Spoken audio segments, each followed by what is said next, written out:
The Call of the Wild by Jack London.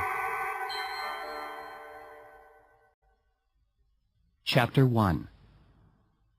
To the North. Buck did not read the newspapers. He did not know that trouble was coming for every big dog in California. Men had found gold in the Yukon, and these men wanted big, strong dogs to work in the cold and snow of the North. Buck lived in Mr. Miller's big house in the sunny Santa Clara Valley. There were large gardens and fields of fruit trees around the house, and a river nearby. In a big place like this, of course, there were many dogs.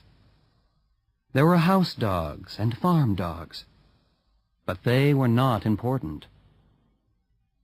Buck was chief dog. He was born here, and this was his place. He was 4 years old and weighed 60 kilos. He went swimming with Mr. Miller's sons and walking with his daughters. He carried the grandchildren on his back, and he sat at Mr. Miller's feet in front of the fire in winter. But this was 1897, and Buck did not know that men and dogs were hurrying to northwest Canada to look for gold. And he did not know that Manuel, one of Mr. Miller's gardeners, needed money for his large family. One day, when Mr. Miller was out, Manuel and Buck left the garden together. It was just an evening walk, Buck thought. No one saw them go, and only one man saw them arrive at the railway station. This man talked to Manuel and gave him some money.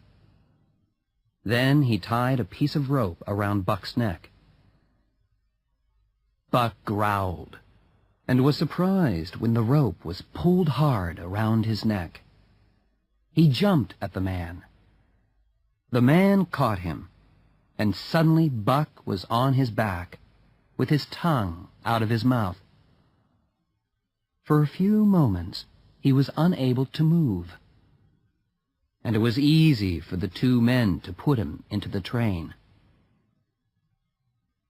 When Buck woke up, the train was still moving. The man was sitting and watching him. But Buck was too quick for him, and he bit the man's hand hard. Then the rope was pulled again, and Buck had to let go. That evening, the man took Buck to the back room of a bar in San Francisco. The barman looked at the man's hand and trousers, covered in blood. "How much are they paying you for this?" he asked. "I only get $50. "And the man who stole him? How much did he get?" asked the barman. $100. He wouldn't take less." "That makes $150. It's a good price for a dog like him. Here, help me to get him into this." They took off Buck's rope and pushed him into a wooden box. He spent the night in the box in the back room of the bar. His neck still ached with pain from the rope, and he could not understand what it all meant. What did they want with him, these strange men? And where was Mr. Miller? The next day, Buck was carried in the box to the railway station and put on a train to the north. For 2 days and nights, the train traveled north, and for 2 days and nights, Buck neither ate nor drank. Men on the train laughed at him and pushed sticks at him through the holes in the box. For 2 days and nights, Buck got angrier and hungrier and thirstier. His eyes grew red, and he bit anything that moved. In Seattle, 4 men took Buck to a small, high-walled back garden, where a fat man in an old red coat was waiting. Buck was now very angry indeed, and he jumped and bit at the sides of his box. The fat man smiled and went to get an axe and a club. "Are you going to take him out now?" asked one of the men. "Of course," answered the fat man, and he began to break the box with his axe. Immediately, the 4 other men climbed up onto the wall to watch from a safe place. As the fat man hit the box with his axe, Buck jumped at the sides, growling and biting, pulling with his teeth at the pieces of broken wood. After a few minutes, there was a hole big enough for Buck to get out. "Now, come here, Red Eyes," said the fat man, dropping his axe and taking the club in his right hand. Buck jumped at the man, 60 kilos of anger, his mouth wide open, ready to bite the man's neck. Just before his teeth touched the skin, the man hit him with the club. Buck fell to the ground. It was the first time anyone had hit him with a club, and he did not understand. He stood up and jumped again. Again the club hit him, and he crashed to the ground. 10 times he jumped at the man, and 10 times the club hit him. Slowly he got to his feet, now only just able to stand. There was blood on his nose and mouth and ears. Then the fat man walked up and hit him again, very hard, on the nose. The pain was terrible. Again, Buck jumped at the man, and again he was hit to the ground. A last time he jumped, and this time, when the man knocked him down, Buck did not move. "He knows how to teach a dog a lesson," said one of the men on the wall. Then the 4 men jumped down and went back to the station. "His name is Buck," said the fat man to himself, reading the letter that had come with the box. "Well, Buck, my boy," he said in a friendly voice, "we've argued a little, and I think the best thing to do now is to stop. Be a good dog, and we'll be friends. But if you're a bad dog, I'll have to use my club again. Understand?" As he spoke, he touched Buck's head, and although Buck was angry inside, he did not move. When the man brought him water and meat, Buck drank and then ate the meat, piece by piece, from the man's hand. Buck was beaten. He knew that. But he was not broken. He had learned that a man with a club was stronger than him. Every day he saw more dogs arrive, and each dog was beaten by the fat man. Buck understood that a man with a club must be obeyed, although he did not have to be a friend. Men came to see the fat man and to look at the dogs. Sometimes they paid money and left with one or more of the dogs. One day, a short, dark man came and looked at Buck. "That's a good dog," he cried. "How much do you want for him?" $300. "It's a good price, Perrault," said the fat man. Perrault smiled and agreed that it was a good price. He knew dogs, and he knew that Buck was an excellent dog. 1 in 10,000, Perrault said to himself. Buck saw money put into the fat man's hand, and he was not surprised when he and another dog called Curly were taken away by Perrault. He took them to a ship, and later that day Buck and Curly stood and watched the coast get further and further away. They had seen the warm South for the last time. Perrault took Buck and Curly down to the bottom of the ship. There they met another man, Francois. Perrault was a French-Canadian, but Francois was half Indian, tall and dark. Buck learnt quickly that Perrault and Francois were fair men, calm and honest, and they knew everything about dogs. There were 2 other dogs on the ship. One was a big dog called Spitz, as white as snow. He was friendly to Buck at first, always smiling. He was smiling when he tried to steal Buck's food at the first meal. Francois was quick and hit Spitz before Buck had time to move. Buck decided that this was fair and began to like Francois a little. Dave, the other dog, was not friendly.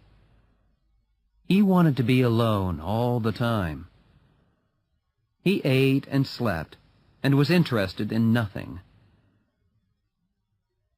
One day was very like another, but Buck noticed that the weather was getting colder. One morning, the ship's engines stopped, and there was a feeling of excitement in the ship. Francois leashed the dogs and took them outside. At the first step, Buck's feet went into something soft and white. He jumped back in surprise. The soft, white thing was also falling through the air, and it fell onto him. He tried to smell it, and then caught some on his tongue. It bit like fire, and then disappeared. He tried again, and the same thing happened. People were watching him and laughing, and Buck felt ashamed, although he did not know why. It was his first snow.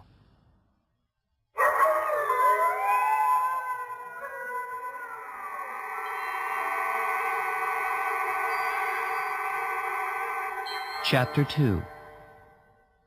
The Law of Club and Tooth. Buck's first day at Dyea Beach was terrible. Every hour there was some new, frightening surprise. There was no peace, no rest, only continual noise and movement. And every minute there was danger, because these dogs and men were not town dogs and men. They knew only the law of club and tooth.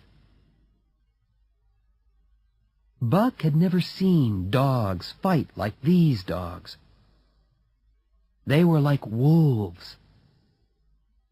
In a few minutes, he learnt this from watching Curly. She tried to make friends with a dog, a big one, although not as big as she was. There was no warning. The dog jumped on Curly, his teeth closed together. Then he jumped away, and Curly's face was torn open from eye to mouth. Wolves fight like this, biting and jumping away. But the fight did not finish then. 30 or 40 more dogs ran up and made a circle around the fight, watching silently. Curly tried to attack the dog who had bitten her. He bit her a second time and jumped away. When she attacked him again, he knocked her backwards, and she fell on the ground. She never stood up again, because this was what the other dogs were waiting for. They moved in, and in a moment she was under a crowd of dogs. It was all very sudden. Buck saw Spitz run out from the crowd with his tongue out of his mouth, laughing. Then he saw Francois with an axe, and 2 or 3 other men with clubs jump in among the dogs. 2 minutes later, the last of the dogs was chased away. But Curly lay dead in the snow, her body torn almost to pieces. Curly's death often came back to Buck in his dreams. He understood that once a dog was down on the ground, he was dead. He also remembered Spitz laughing, and from that moment he hated him. Then Buck had another surprise. Francois put a harness on him. Buck had seen harnesses on horses, and now he was made to work like a horse, pulling Francois on a sledge into the forest and returning with wood for the fire. Buck worked with Spitz and Dave. The 2 other dogs had worked in a harness before, and Buck learnt by watching them. He also learnt to stop and turn when Francois shouted. "Those 3 are very good dogs," Francois told Perrault. "That Buck pulls very well, and he's learning quickly."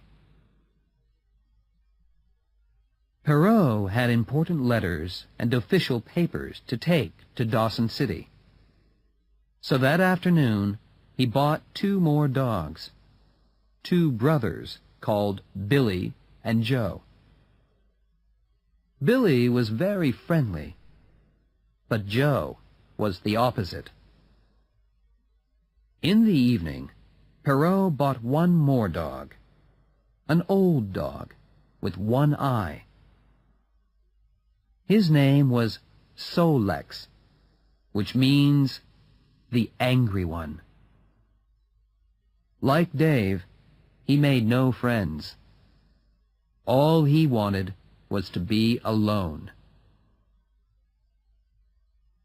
That night, Buck discovered another problem. Where was he going to sleep? Francois and Perrault were in their tent, but when he went in, they shouted angrily and threw things at him. Outside it was very cold and windy. He lay down in the snow, but he was too cold to sleep. He walked around the tents, trying to find the other dogs. But to his surprise, they had disappeared. He walked around Perrault's tent, very, very cold, wondering what to do. Suddenly, the snow under his feet fell in, and he felt something move. He jumped back, waiting for the attack, but heard only a friendly bark. There, in a warm hole under the snow, was Billy. So that was what you had to do. Buck chose a place, dug himself a hole, and in a minute he was warm and asleep. He slept well, although his dreams were bad. When he woke up, at first he did not know where he was. It had snowed in the night, and the snow now lay thick and heavy above him.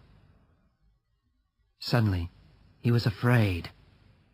The fear of a wild animal when it is caught and cannot escape. Growling, he threw himself at the snow, and a moment later, he had jumped upwards into the daylight.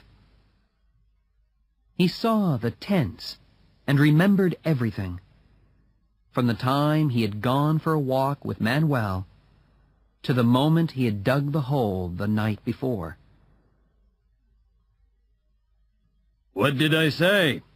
shouted Francois to Perrault, when he saw Buck come up out of the snow. "That Buck learns quickly." Perrault smiled slowly. He was carrying important papers, and he needed good dogs. He was very pleased to have Buck. They bought 3 more dogs that morning, and a quarter of an hour later, all 9 dogs were in harness and on their way up the Daya Canyon. Buck was not sorry to be moving, and although it was hard work, he almost enjoyed it. He was also surprised to see that Dave and Solex no longer looked bored and miserable. Pulling in a harness was their job, and they were happy to do it. Dave was sledge dog, the dog nearest to the sledge. In front of him was Buck. Then came Solex. In front of them were the 6 other dogs, with Spitz as leader at the front. Francois had put Buck between Dave and Solex because they could teach him the work. Buck learnt well, and they were good teachers. When Buck pulled the wrong way, Dave always bit his leg, but only lightly. Once, when they stopped, Buck got tied up in his harness, and it took 10 minutes to get started again. Both Dave and Solex gave him a good beating for that mistake. Buck understood, and was more careful after that. It was a hard day's journey, up the Daya Canyon and into the mountains. They camped that night at Lake Bennett. Here there were thousands of gold miners. They were building boats to sail up the lake when the ice melted in the spring. Buck made his hole in the snow and slept well, but was woken up very early and harnessed to the sledge. The first day, they had traveled on snow that had been hardened by many sledges, and they covered 60 kilometers. But the next day, and for days afterwards, they were on new snow. The work was harder, and they went slowly. Usually, Perrault went in front, on snowshoes, flattening the snow a little for the dogs. Francois stayed by the sledge. Sometimes the two men changed places. But there were many small lakes and rivers, and Perrault understood ice better. He always knew when the ice across a river was very thin. Day after day, Buck pulled in his harness. They started in the morning before it was light, and they stopped in the evening after dark, ate a piece of fish, and went to sleep in their holes under the snow. Buck was always hungry. Francois gave him 750 grams of dried fish a day, and it was never enough. The other dogs were given only 500 grams. They were smaller and could stay alive on less food. Buck learned to eat quickly. If he was too slow, the other dogs stole his food. He saw Pike, one of the new dogs, steal some meat from the sledge when Perrault wasn't looking. The next day, Buck stole some and got away unseen. Perrault was very angry, but he thought another dog, Dub, had taken it, and so punished him instead of Buck. Buck was learning how to live in the north. In the south, he had never stolen, but there he had never been so hungry. He stole cleverly and secretly, remembering the beatings from the man with the club. Buck was learning the law of club and tooth. He learned to eat any food, anything that he could get his teeth into. He learned to break the ice on water holes with his feet when he wanted to drink. He was stronger, harder, and could see and smell better than ever before. In a way, he was remembering back to the days when wild dogs traveled in packs through the forest, killing for meat as they went. It was easy for him to learn to fight like a wolf, because it was in his blood. In the evenings, when he pointed his nose at the moon and howled long and loud, he was remembering the dogs and wolves that had come before him.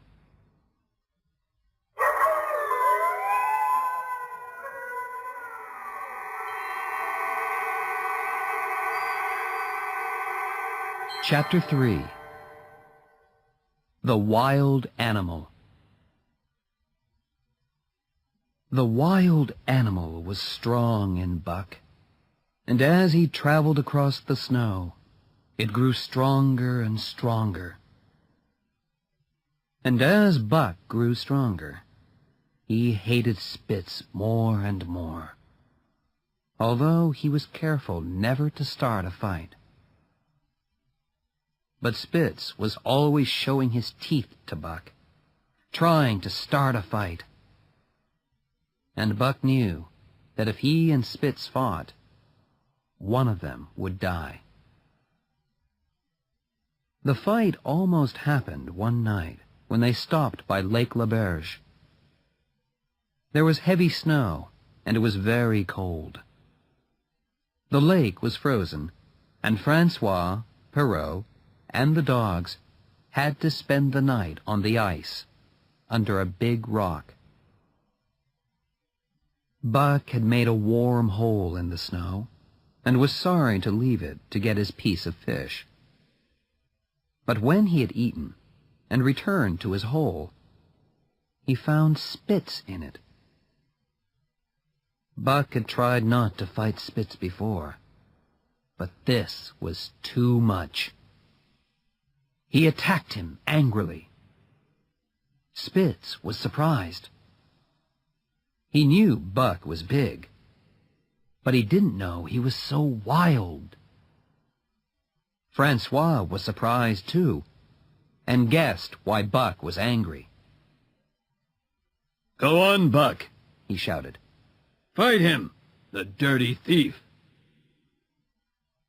Spitz was also ready to fight, and the two dogs circled one another, looking for the chance to jump in. But suddenly, there was a shout from Perrault, and they saw 80 or 100 dogs around the sledge. The dogs came from an Indian village, and they were searching for the food that they could smell on the sledge. Perrault and Francois tried to fight them off with their clubs, but the dogs, made crazy by the smell of the food, showed their teeth and fought back. Buck had never seen dogs like these. They were all skin and bone, but hunger made them fight like wild things. 3 of them attacked Buck, and in seconds his head and legs were badly bitten. Dave and Solex stood side by side, covered in blood, fighting bravely. Joe and Pike jumped on one dog, and Pike broke its neck with one bite. Buck caught another dog by the neck and tasted blood. He threw himself on the next one, and then felt teeth in his own neck. It was Spitz, attacking him from the side.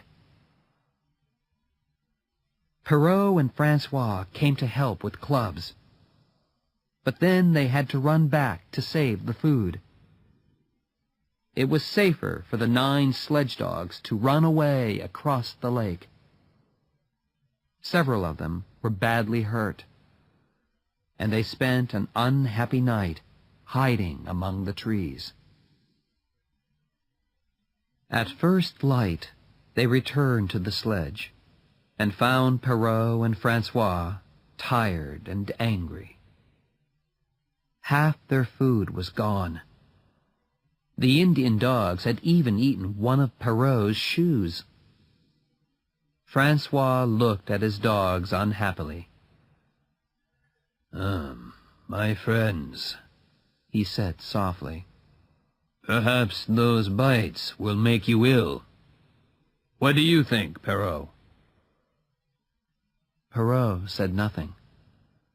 They still had 600 kilometers to travel, and he hoped very much that his sledge dogs had not caught rabies from the Indian dogs. The harness was torn and damaged, and it was 2 hours before they were moving, traveling slowly and painfully over the most difficult country that they had been in. The 30-mile river was not frozen. It ran too fast to freeze. They spent 6 days trying to find a place to cross, and every step was dangerous for dogs and men. 12 times they found ice bridges across the river, and Perrault walked carefully onto them, holding a long piece of wood. And 12 times he fell through a bridge and was saved by the piece of wood, which caught on the sides of the hole. But the temperature was 45 degrees below zero, and each time Perrault fell into the water, he had to light a fire to dry and warm himself. Once, the sledge fell through the ice, with Dave and Buck, and they were covered in ice by the time Perrault and Francois pulled them out of the river. Again, a fire was needed to save them. Another time, Spitz and the dogs in front fell through the ice. Buck and Dave and Francois at the sledge had to pull backwards.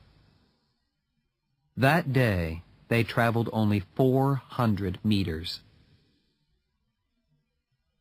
When they got to the Hootalinqua and Good Ice, Buck and the other dogs were very, very tired. But they were late, so Perrault made them run faster. In 3 days, they went 180 kilometers and reached the Five Fingers. The other dogs had hard feet from years of pulling sledges, but Buck's feet were still soft from his easy life down south. All day he ran painfully, and when they camped for the night, he lay down like a dead dog. He was hungry, but he was too tired to walk to the fish, so Francois brought it to him. One day, Francois made 4 little shoes for him, and this made Buck much more comfortable. Francois forgot the shoes one morning, and Buck refused to move. He lay on his back with his feet in the air until Francois put the shoes on.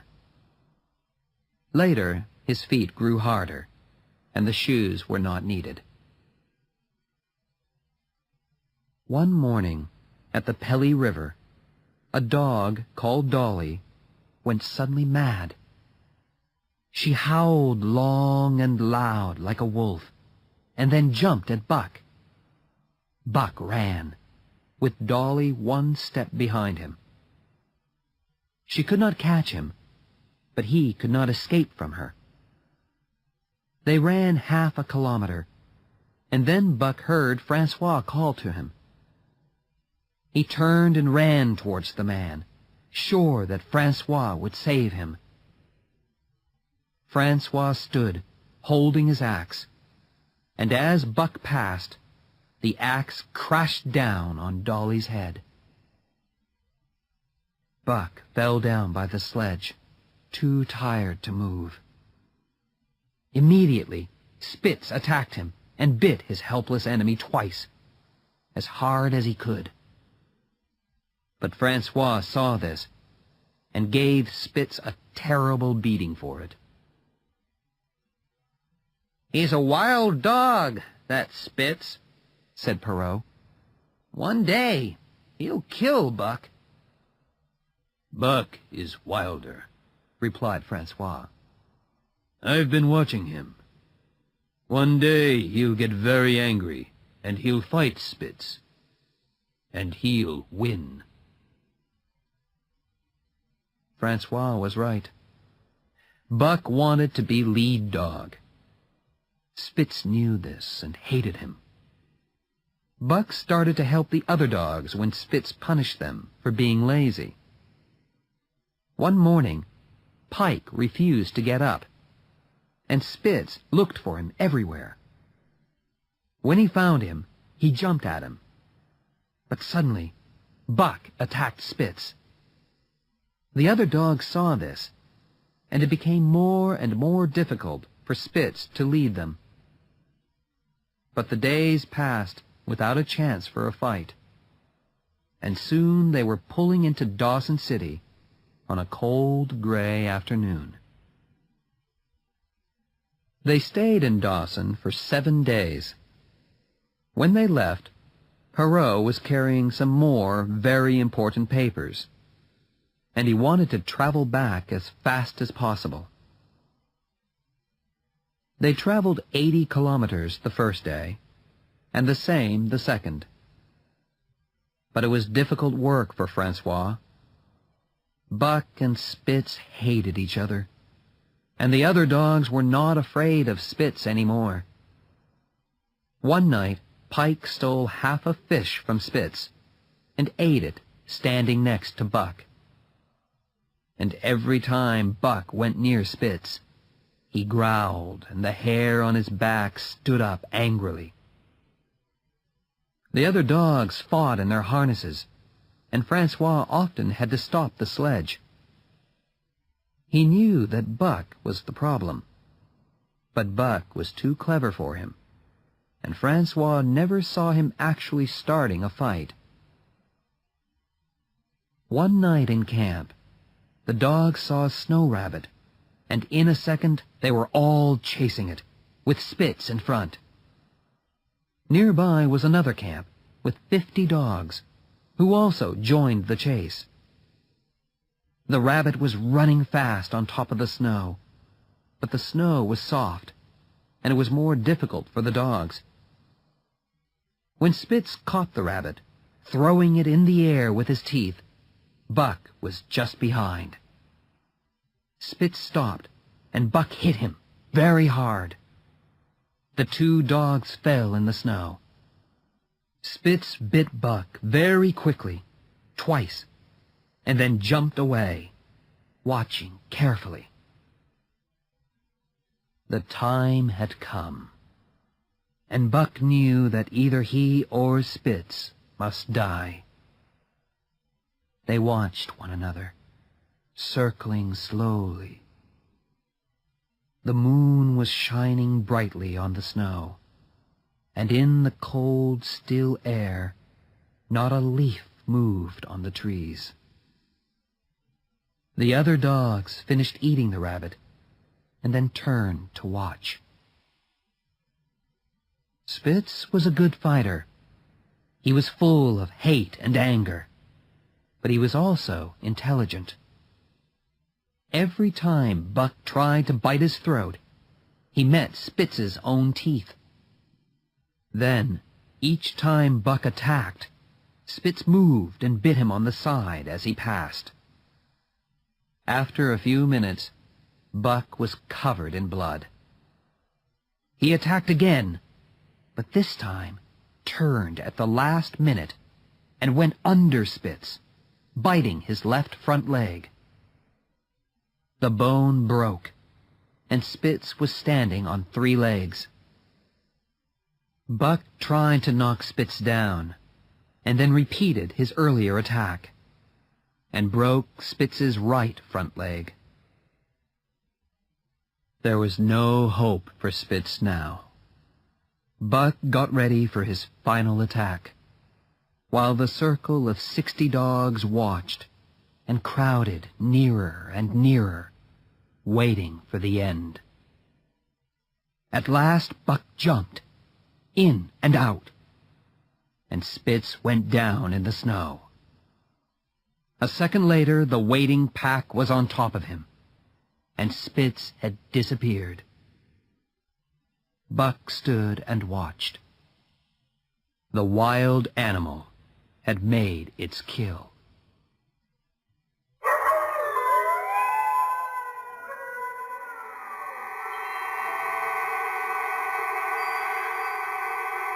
Chapter 4. The New Lead Dog. Well, what did I say? Buck's a real fighter, all right, said Francois the next morning, when he discovered that Spitz had disappeared, and that Buck was covered in blood. Spitz fought like a wolf, said Perrault, as he looked at the bites all over Buck.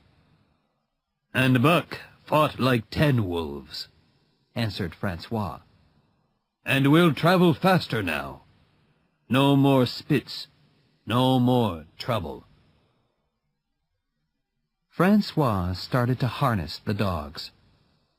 He needed a new lead dog, and decided that Solex was the best dog that he had. But Buck jumped at Solex and took his place. Look at Buck, said Francois, laughing. He's killed Spitz, and now he wants to be lead dog. Go away, Buck. He pulled Buck away and tried to harness Solex again. Solex was unhappy too. He was frightened of Buck, and when Francois turned his back, Buck took Solex's place again. Now Francois was angry. I'll show you, he cried, and went to get a heavy club from the sledge. Buck remembered the man in the red coat and moved away. This time, when Solex was harnessed as lead dog, Buck did not try to move in. He kept a few meters away and circled around Francois carefully. But when Francois called him to his old place in front of Dave, Buck refused. He had won his fight with Spitz, and he wanted to be lead dog. For an hour, the two men tried to harness him. Buck did not run away, but he did not let them catch him. Finally, Francois sat down, and Perrault looked at his watch. It was getting late. The two men looked at one another and smiled. Francois walked up to Solex, took off his harness, led him back, and harnessed him in his old place. Then he called Buck. All the other dogs were harnessed, and the only empty place was now the one at the front. But Buck did not move. "Put down the club," said Perrault. Francois dropped the club, and immediately Buck came up to the front of the team. Francois harnessed him, and in a minute the sledge was moving. Buck was an excellent leader. He moved and thought quickly and led the other dogs well. A new leader made no difference to Dave and Solex. They continued to pull hard. But the other dogs had had an easy life when Spitz was leading. They were surprised when Buck made them work hard and punished them for their mistakes. Pike, the second dog, was usually lazy.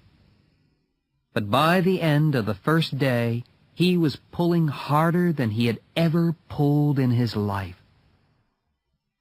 The first night in camp, Buck fought Joe, another difficult dog.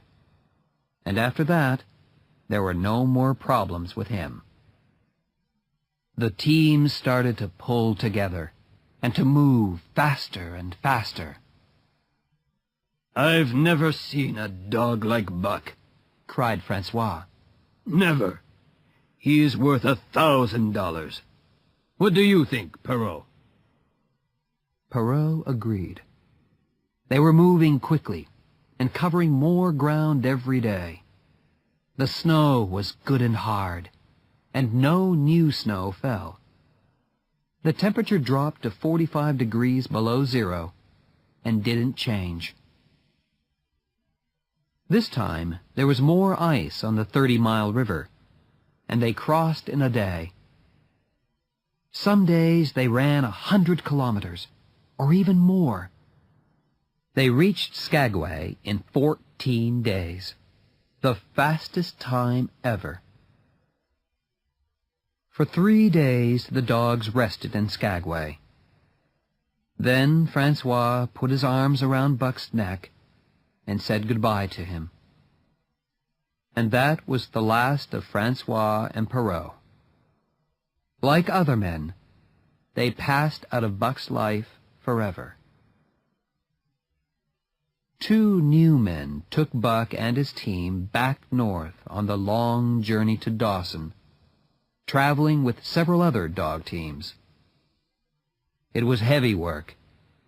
The sledge was loaded with letters for the gold miners of Dawson. Buck did not like it, but he worked hard and made the other dogs work hard too. Each day was the same. They started early, before it was light, and at night they stopped and camped, and the dogs ate. For the dogs, this was the best part of the day. First eating, then resting by the fire. Buck liked to lie by the fire, looking at the burning wood. Sometimes he thought about Mr. Miller's house in California. More often, he remembered the man in the red coat and his club, the death of Curly, the fight with Spitz, and the good things that he had eaten. But sometimes he remembered other things. These were things that he remembered through his parents, and his parents' parents, and all the dogs which had lived before him. Sometimes, as he lay there, he seemed to see, in a waking dream, a different fire. And he saw next to him, not the Indian cook, but another man, a man with shorter legs and longer arms. This man had long hair and deep eyes, and made strange noises in his throat. He was very frightened of the dark, and looked around him all the time, holding a heavy stone in his hand. He wore the skin of an animal on his back, and Buck could see thick hair all over his body. Buck sat by the fire with this hairy man, and in the circling darkness beyond the fire he could see many eyes, the eyes of hungry animals waiting to attack. And he growled softly in his dream until the Indian cook shouted, "Hey, Buck, wake up!" Then the strange world disappeared, and Buck's eyes saw the real fire again. When they reached Dawson, the dogs were tired and needed a week's rest. But in 2 days they were moving south again, with another heavy load of letters. Both dogs and men were unhappy. It snowed every day as well, and on soft new snow it was harder work pulling the sledges. The men took good care of their dogs. In the evenings, the dogs ate first, the men second, and they always checked the dogs' feet before they slept. But every day the dogs became weaker. Buck had pulled sledges for 3,000 kilometers that winter, and he was as tired as the others. But Dave was not only tired, he was ill. Every evening he lay down the minute after the sledge stopped, and did not stand up until morning. The men looked at him, but they could find no broken bones. Something was wrong inside. One day, he started to fall down while in his harness. The sledge stopped, and the driver took him out of his harness. He wanted to give him a rest and let him run free behind the sledge. But Dave did not want to stop working. He hated to see another dog doing his work, so he ran along beside the sledge, trying to push Solex out of his place. When the sledge made its next stop, Dave bit through Solex's harness and pushed him away. Then he stood there, in his old place in front of the sledge, waiting for his harness and the order to start pulling. The driver decided it was kinder to let him work. Dave pulled all day, but the next morning he was too weak to move. The driver harnessed up without Dave and drove a few hundred meters. Then he stopped, took his gun, and walked back. The dogs heard a shot, and then the man came quickly back. The sledge started to move again. But Buck knew, and every dog knew, what had happened.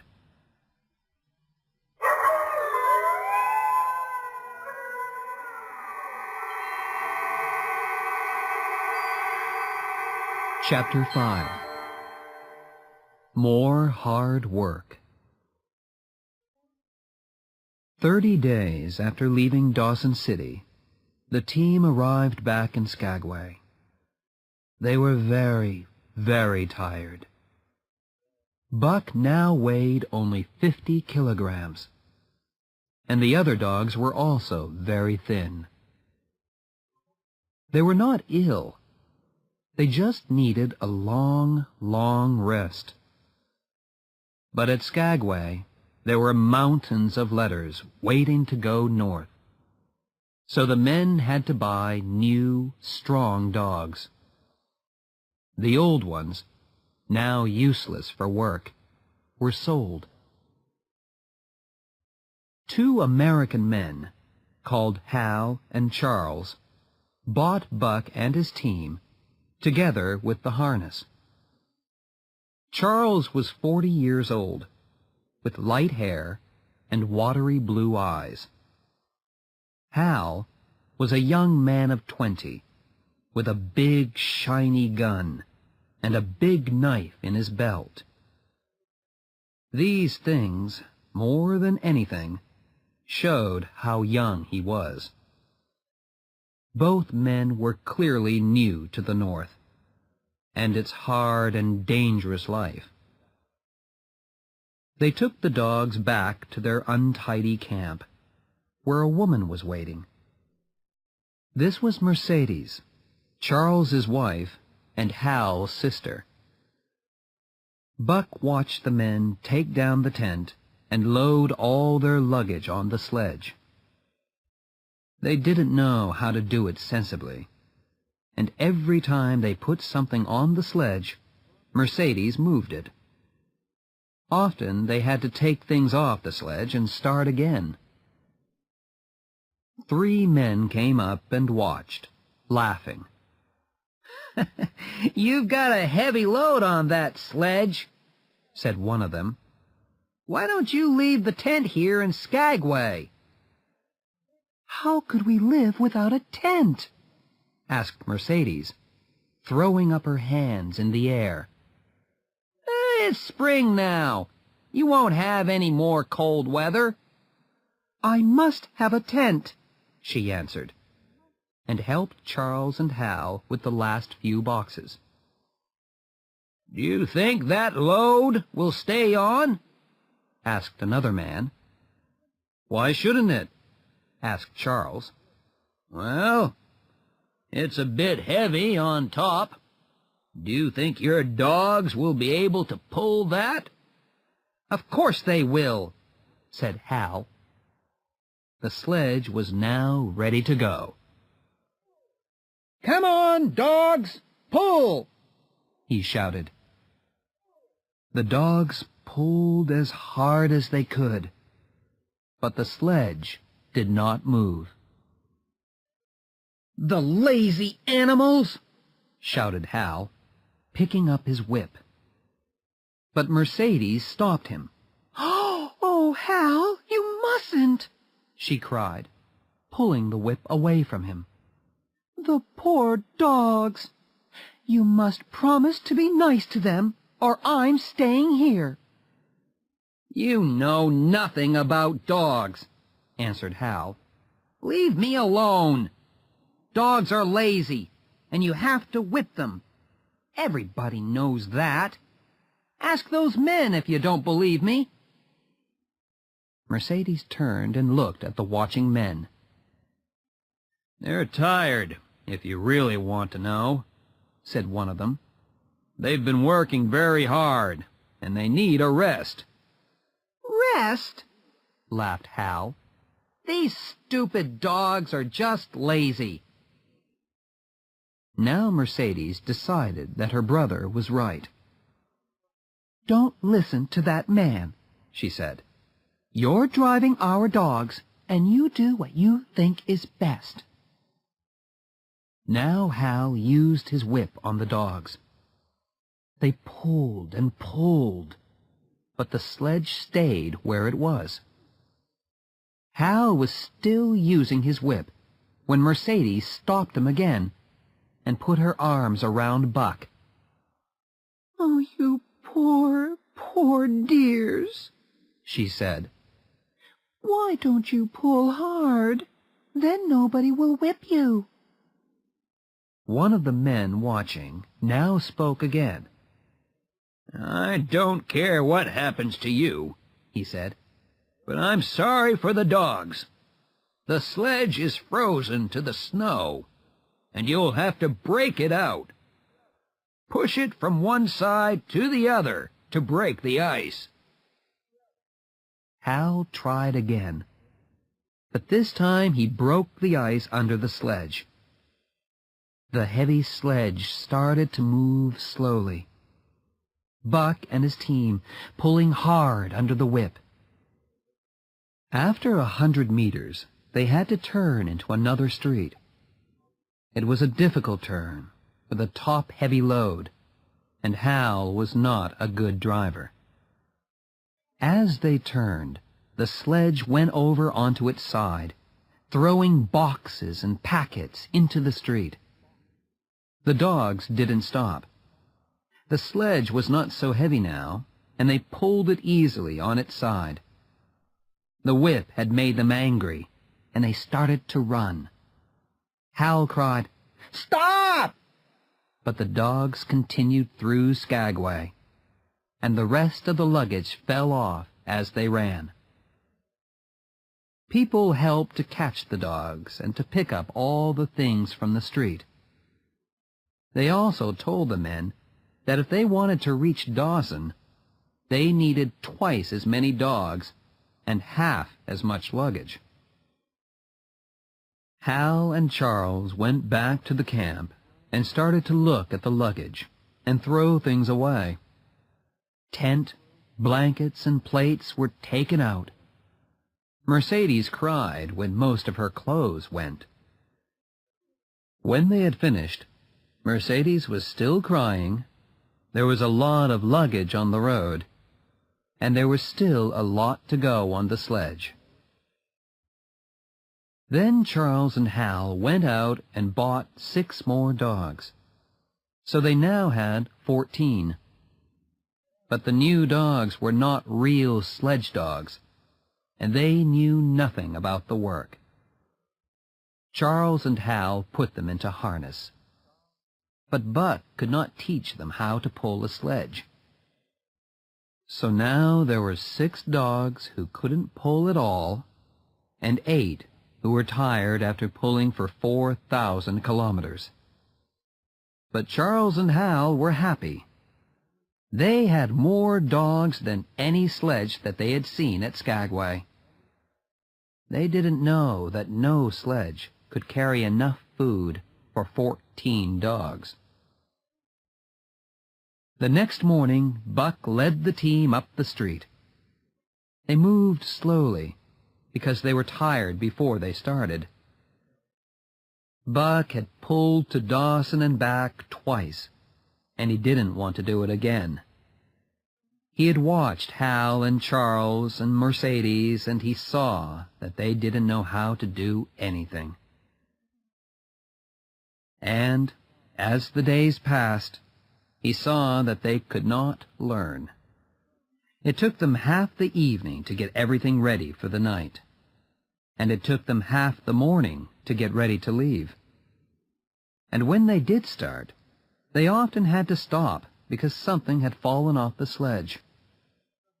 On some days they traveled 20 kilometers, and on some days only 10.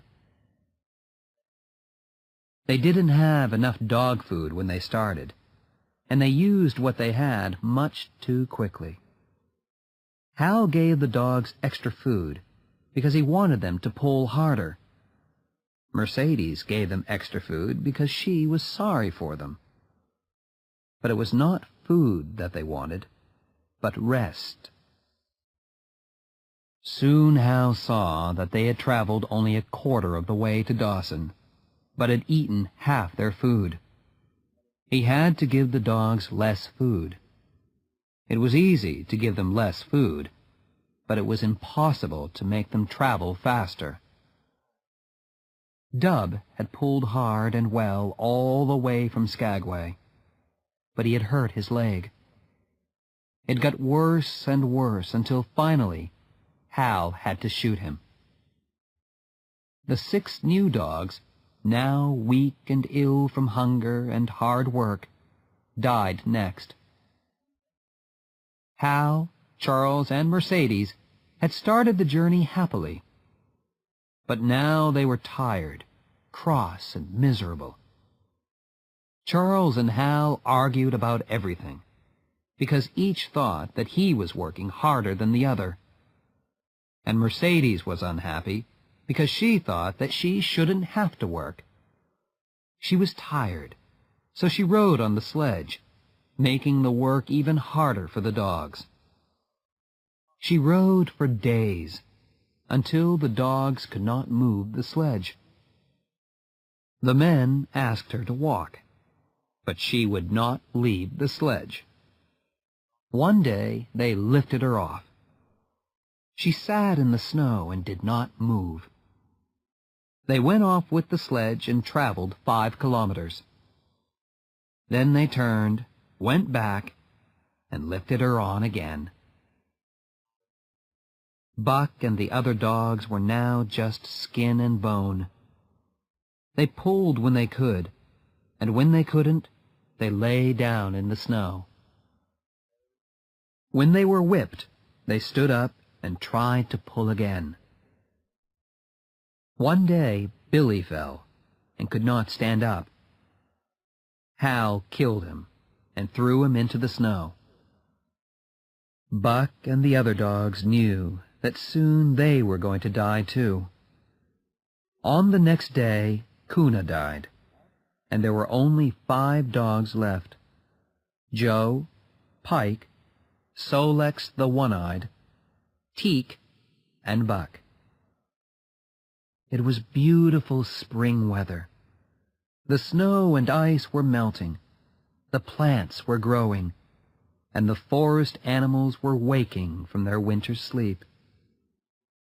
It was a lovely morning when the 2 men and the 5 dogs pulling Mercedes on the sledge came into John Thornton's camp at White River. They stopped, and the dogs dropped down immediately to rest. John Thornton was mending an axe, and he went on working as he talked to Hal. "Is it safe to cross the river here?" asked Hal. "No, the ice is too thin. It's much too dangerous," answered Thornton. "People have told us that before," laughed Hal, "but we got here with no problems." "Only somebody very stupid would cross the White River here," said Thornton. "That's what you think," said Hal. "But we've got to get to Dawson." He picked up his whip. "Come on, Buck! Get up now! Let's go!" Thornton went on working. He had warned them, but he knew he couldn't stop these stupid men from going on. But Buck didn't get up. Solex stood up slowly, then Teak and Joe, and finally Pike. But Buck stayed where he was. The whip came down on him again and again. Thornton started to speak, then stopped, and began to walk up and down. Hal now put down his whip and started to hit Buck with a club. But Buck had decided not to get up.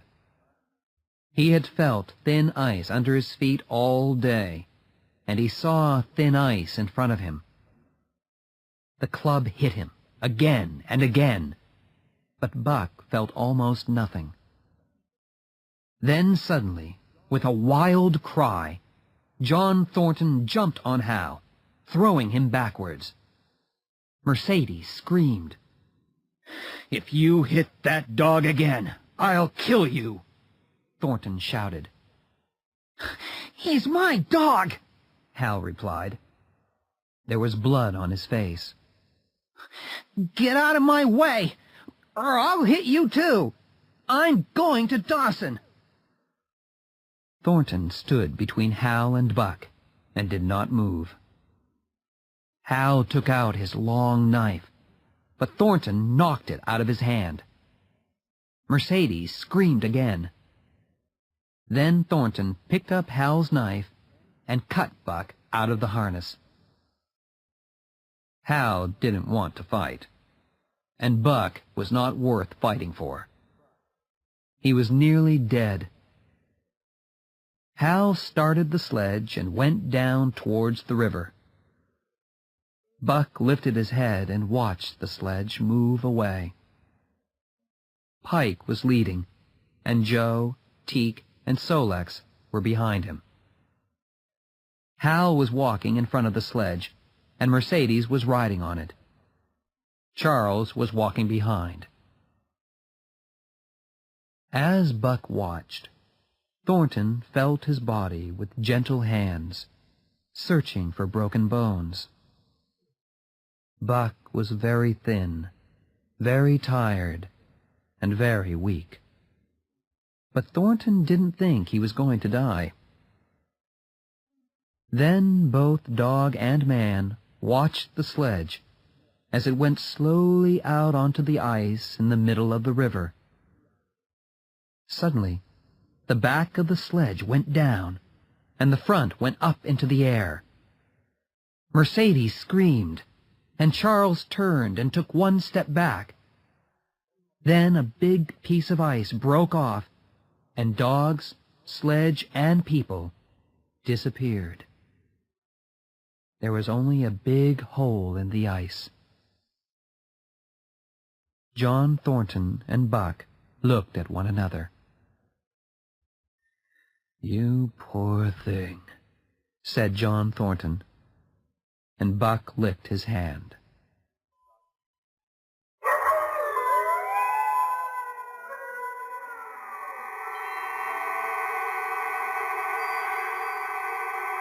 Chapter 6. For the Love of a Man. John Thornton had been ill in December, and his two friends had had to leave him at White River and go on to Dawson. They left him in the camp with plenty of food, and with his two dogs, Skeet and Blackie. Now the spring had come, and he was almost well. He lay in the sun by the river with Buck, watching the water and listening to the birds, slowly getting stronger and stronger. A rest is very welcome after running 5,000 kilometers, and Buck slowly got fatter and stronger. It was a peaceful, lazy time for both man and dogs, while they waited for Thornton's friends to return from Dawson. Skeet made friends with Buck immediately, and while Buck was still very ill, every morning she washed his cuts carefully with her tongue.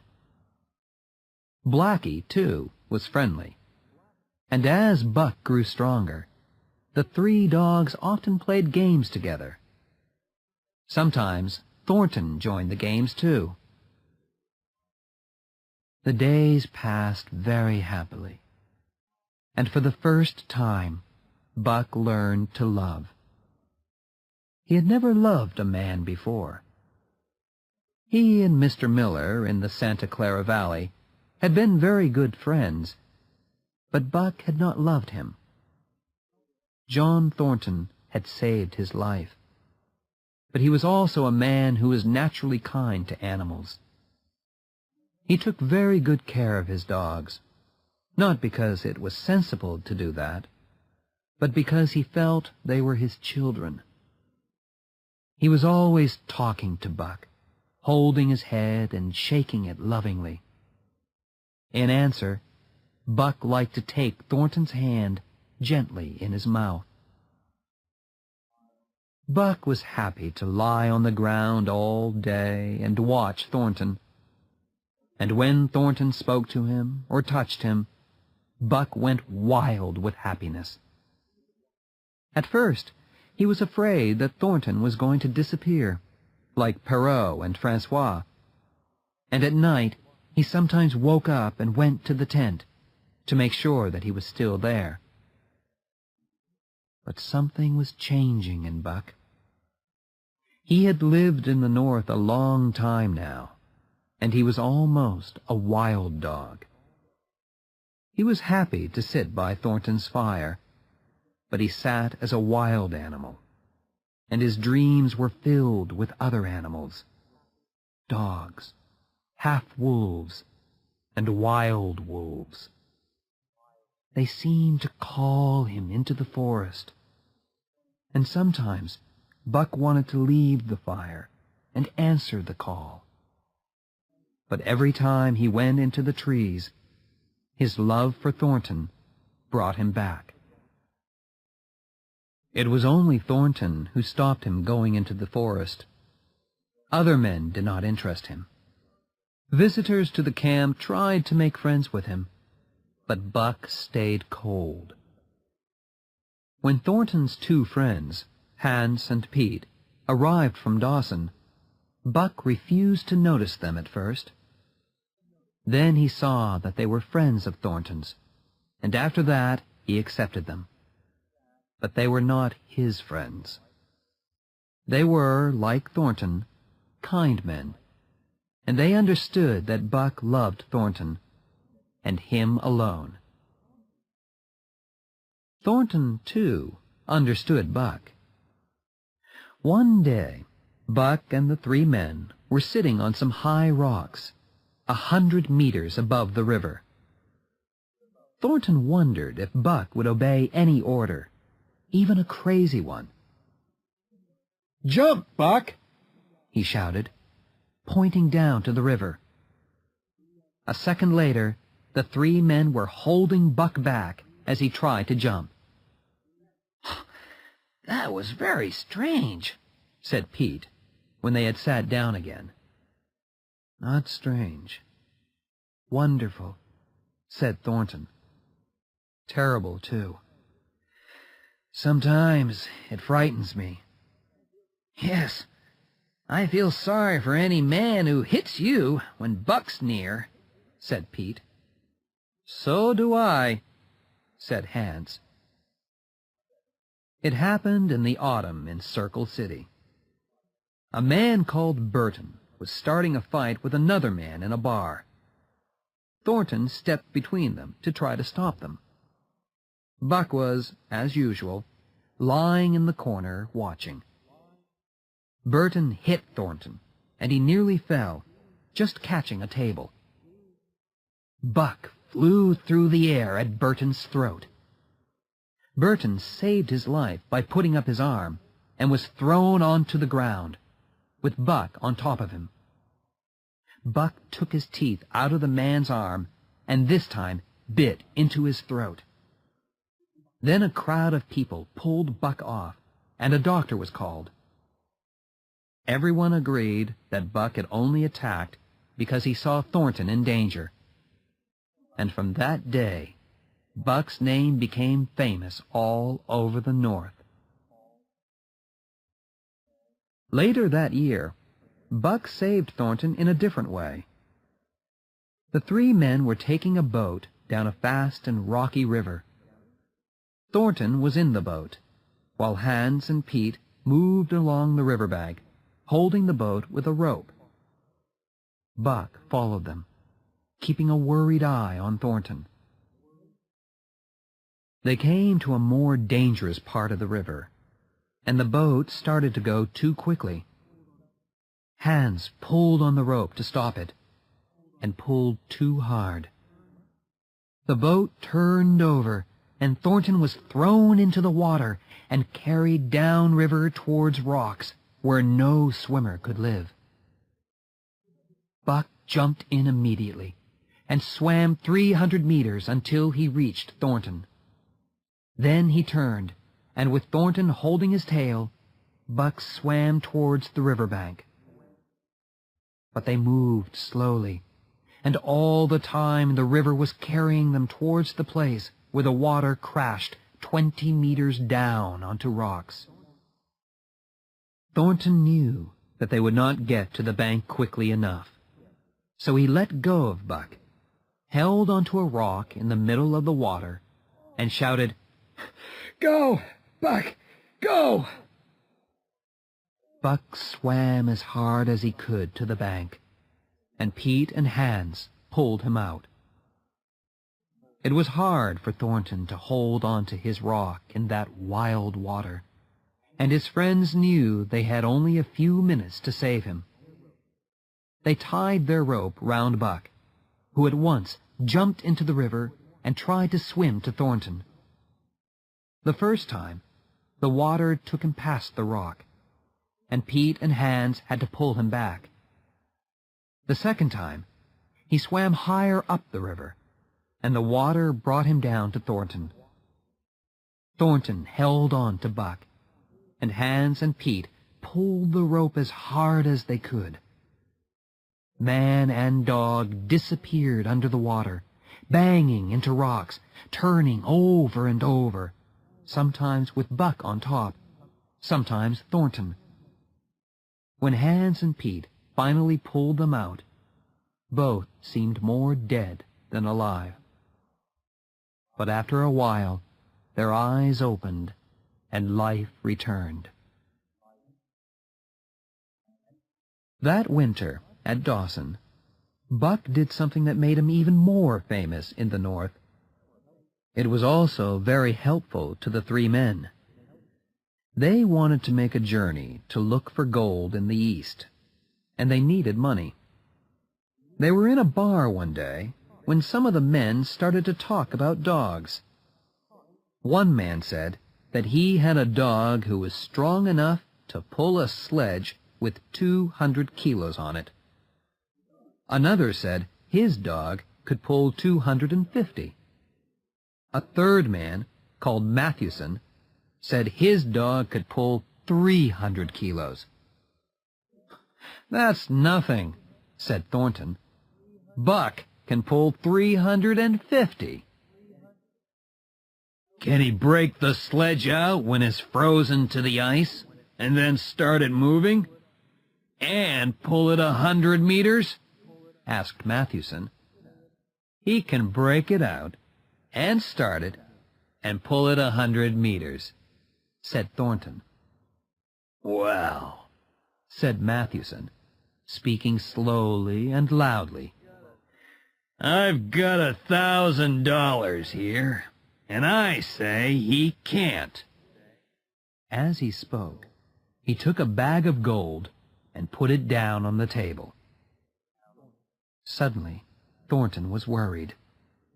He knew Buck was strong, but was he strong enough?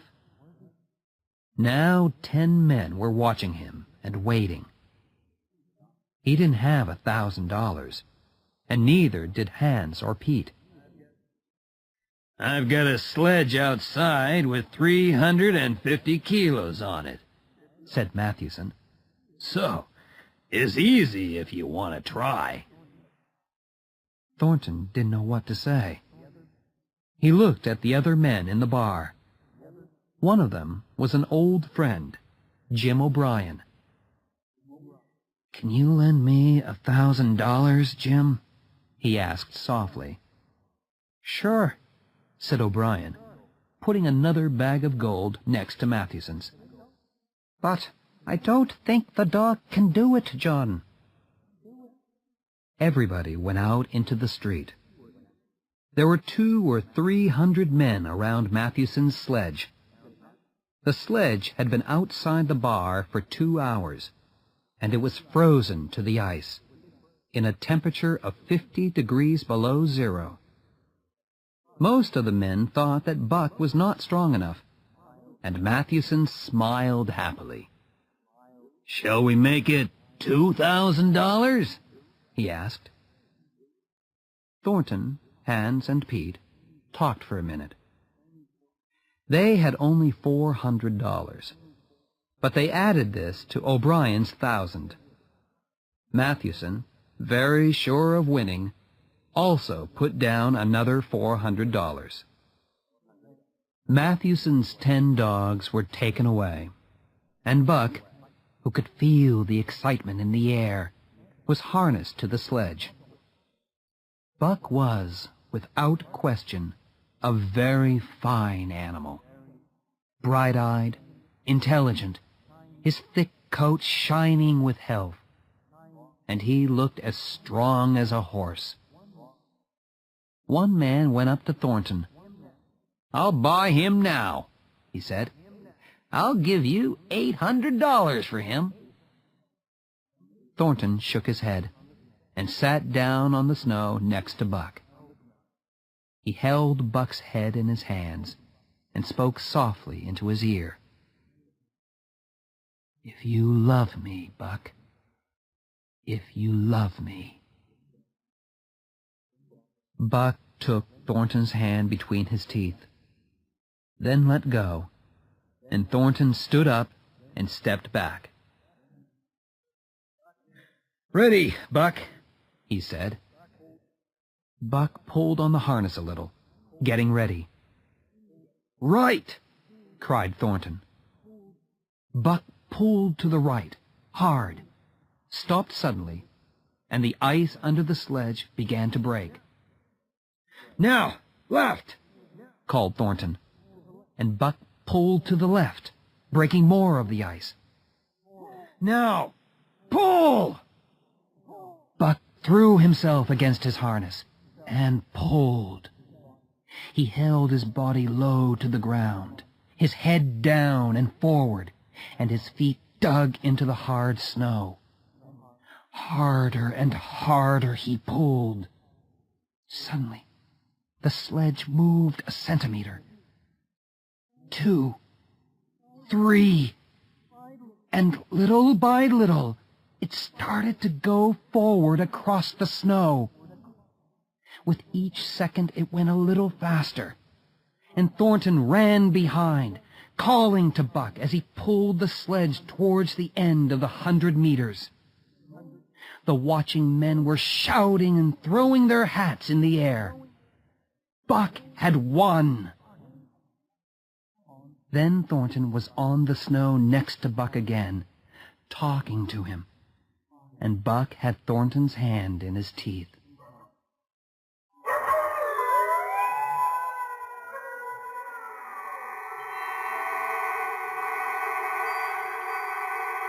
Chapter 7. The Call of the Wild.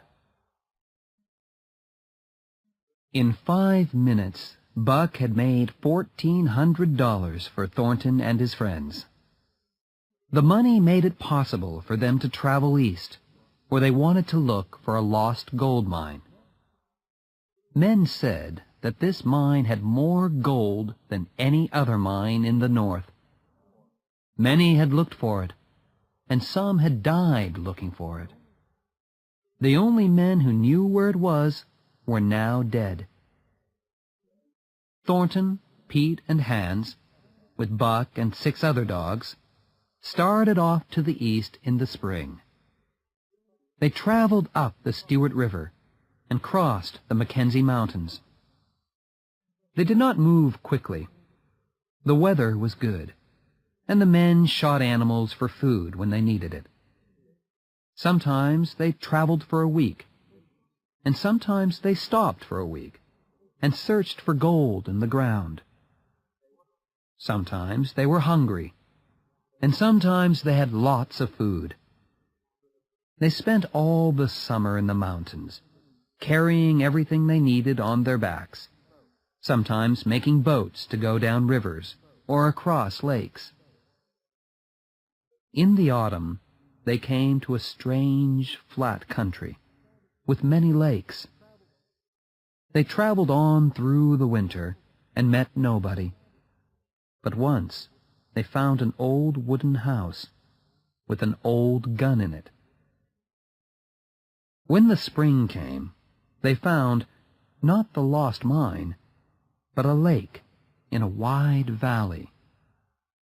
Through the shallow water, the gold showed like yellow butter, and here their search ended. There was gold worth thousands of dollars in the lake, and they worked every day, filling bag after bag with gold.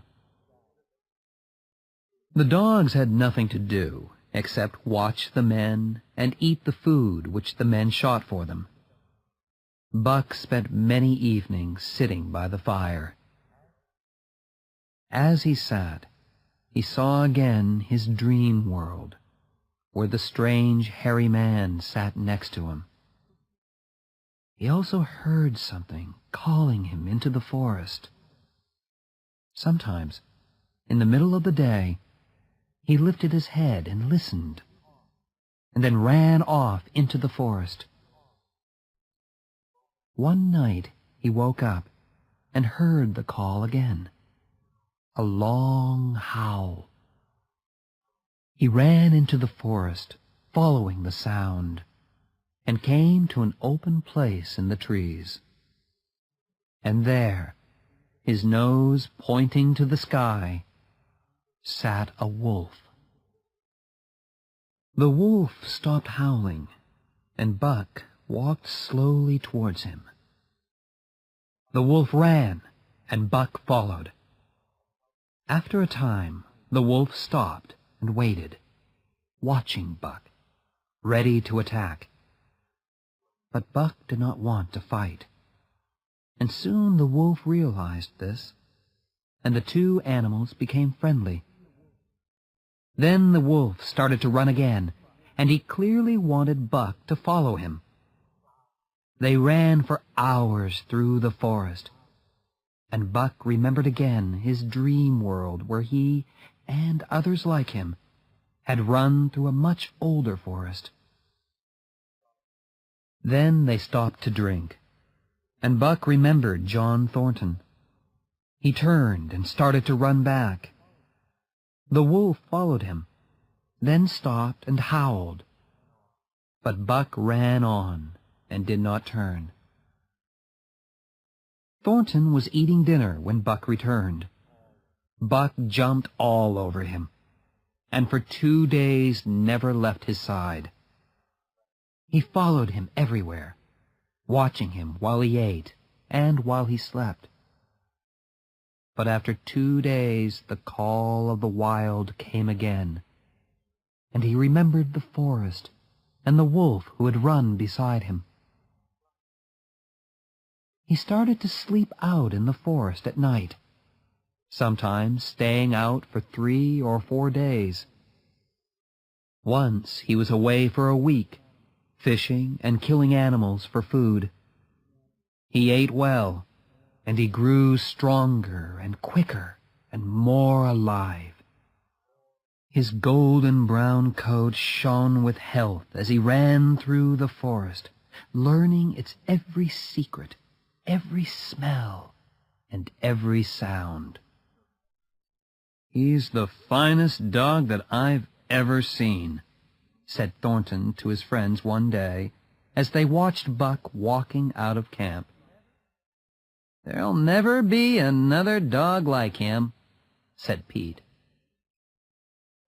They saw him walking out of camp, but they didn't see the change that happened when he was inside the forest. At once, he became a thing of the wild, stepping softly and silently, a passing shadow among the trees. In the autumn, Buck started to see moose in the forest. One day he met a group of about 20. The largest was 2 meters tall, and his antlers were more than 2 meters across. When he saw Buck, he got very angry. For hours, Buck followed the moose. He wanted the big one, but he wanted him alone. By the evening, Buck had driven the big old moose away from the others. And then he began his attack. The animal weighed 650 kilos. He was big enough and strong enough to kill Buck in seconds. Patiently, Buck followed him for 4 days, attacking and then jumping away. He gave him no peace, no time to eat or drink or rest, and slowly the moose became weaker. At the end of the 4th day, Buck pulled the moose down and killed him. He stayed by the dead animal for 1.5 days, eating, and then turned towards camp and John Thornton. 5 kilometers from the camp, he smelt something strange. Something was wrong. He started to run. After a few hundred meters, he found the dead body of Blackie, with an arrow through his side. Then he found another sledge dog, dying, with an arrow in his neck. Buck was near the camp now, and he could hear voices singing. Then he saw the body of Hans, lying on his face, with 10 or 15 arrows in his back. Buck was suddenly filled with a wild, burning anger. The Yeehats were dancing around the camp when they heard a deep and terrible growling. Buck came out of the trees faster than the north wind and threw himself on the Yeehats like a mad dog. He jumped at the first man and tore out his throat, killing him at once. He jumped onto a second, then a third man, going each time for the throat. The Yeehats could neither escape nor use their arrows. Buck moved like a storm among them, tearing, biting, destroying, in a madness that he had never known before. Nothing could stop him, and soon the Yeehats were running, wild with fear, back to the forest. Buck followed for some time, then returned to the camp. He found Pete, killed in his bed. He followed Thornton's smell to a deep pool, and found Skeet lying dead by the edge. Thornton's body was somewhere under the water. All day Buck stayed by the pool, or walked restlessly round the camp. But when the evening came, he heard new sounds from the forest. The wolves had come south for the winter, and were moving into Buck's Valley. They came into the camp in the moonlight, and Buck stood silently, waiting for them.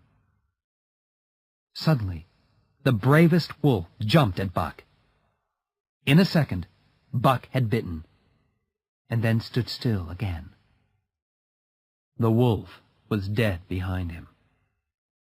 3 more wolves jumped at him and were killed. Then the pack attacked in a crowd all at once, but not one of them could bring Buck down. He was too quick, too strong, too clever for them all. After half an hour, the pack stopped attacking and moved away. Then one wolf moved forward slowly, in a friendly way. It was the wolf that Buck had met before in the forest. They touched noses. Then another wolf came forward to make friends, and another. Soon the pack was all around Buck, and the call of the wild was loud in Buck's ears. And when the wolves moved on, back into the forest, Buck ran with them, side by side. That is perhaps the end of Buck's story. But after a few years, the Yeehats noticed that some of the wolves had golden brown in their gray coats. They also talked of a ghost dog that ran at the head of the pack. And sometimes men were found dead, killed by the teeth of a terrible animal. And each autumn, when the Yeehats follow the moose, there is one valley that they will not go into. In the summers, there is one visitor to that valley, a large golden-brown wolf, larger than any other wolf.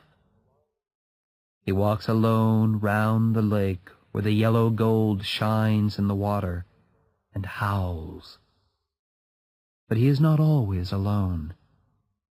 In the long winter nights, he runs at the head of the wolf pack through the moonlight, calling into the night with them, singing a song from a younger world.